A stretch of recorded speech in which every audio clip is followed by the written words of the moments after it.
Sijaikuwa na ndoa mbili, na ndoa moja. Ambayo ni ipi? Ya marehemu Ndikumana ya kanisani Katoliki St. Peter. Nini? St. Joseph. Basi sijaikuwa na ndoa mbili. Ile ya Dogo Janja ilikuwa ni movie. Ipi?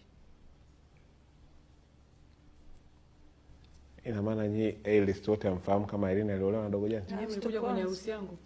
Asijaenda. Tuliona picha. Mlikuja? Hivi picha zitoka. Kwenye harusi mlikuja? Hatujaja, lakini hata Basi, kwenye historia sikuolewa. inaonyesha uliolewa. Sikuolewa. Umewahi kuona cheti changu cha ndoa? Hapana, ulinithibitishia. Hapana, auntie Lini. Una ushahidi?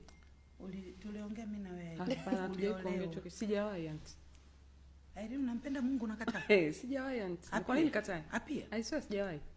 Apia Mungu wako. Akia Mungu sijaolewa. Na Dogo Janja? Sijaolewa na Dogo Janja. Sikuwahi. Mlifanyaje pale?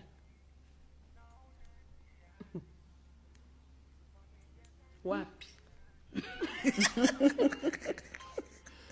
Irene, umesema huna ndoa mbili zaidi ya ndoa moja ambayo tunaifahamu. Rest in peace Ndikumana, one of the best footballer tumewahi kuwatambua katika soka. Inawezekana kuwa kuna matatizo na watu wengi wa karibu wanajua hilo. Hujawahi kulizungumza popote. Na huwa tunajiuliza, ipo siku utalizungumza ili lipite au unaamua kubaki nalo mpaka siku no more Irene? Sijawahi kuzungumza kwa sababu kwanza sijawahi kuulizwa. Lakini pia sikuona sababu ya kulizungumza. Lakini kulizungumza kwangu sio issue.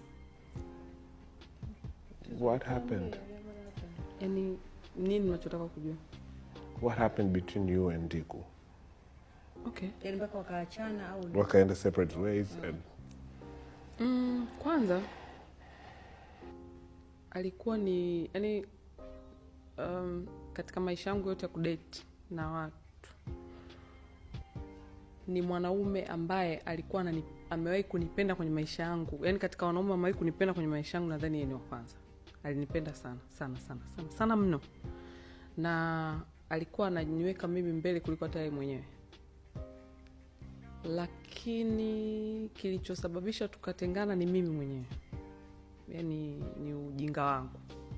Kiukweli alikuwa ni mtu ambaye amenyooka, alikuwa ananipenda sana. Aliweza mpaka yaani alipata mpaka matatizo kwenye timu yake kwa sababu yangu mimi. Lakini mimi tu ndo nilikuwa sijatulia, yani niko tu hivyo. Na mimi ndo nilikuwa mkorofi.